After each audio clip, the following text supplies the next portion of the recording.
When he sleeps, he dreams he is on the flight. He remembers seeing everyone die in front of his eyes. That's how a family member describes the grueling recovery process for Vishwas Kumar Ramesh, who lived through the unthinkable. Our chief transportation correspondent and pilot May-Kay Beeler joining us this morning with an update on the condition of the sole survivor of the Air India crash from earlier this year. Good morning, May-Kay. What a miracle.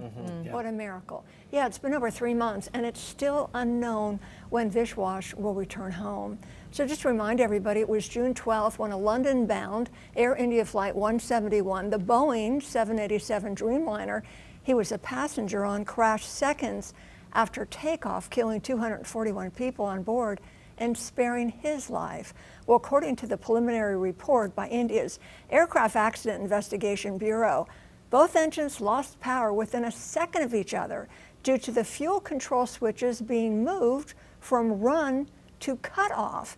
Now, they're normally placed in the cutoff position after the plane lands and is parked at the gate and shut down. Well, according to reports, the plane's cockpit voice recorder captured a pilot asking the other why the switches were moved to cutoff. The other pilot responded he did not move them. The fuel switches were immediately turned back to run or on, but it was too late for the jet to gain enough thrust, lift, and altitude to avoid crashing into a building at the end of the runway. So according to a report by the Hindustan Times, the 40-year-old British citizen was hospitalized for sustained injuries, impact injuries to his chest, eyes, and feet following the crash. Vishwas's family told the Times he's still recovering and receiving treatment in India.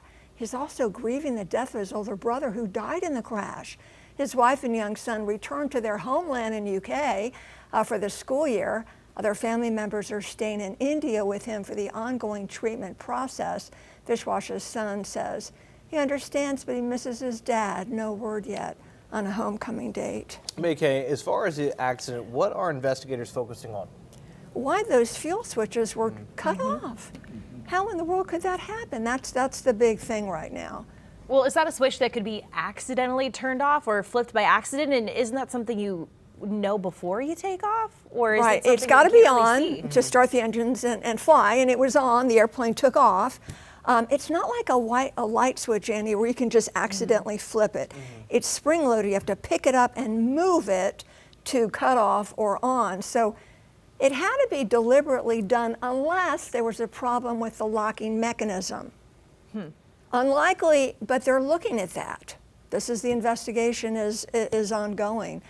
No blame has come out of this yet.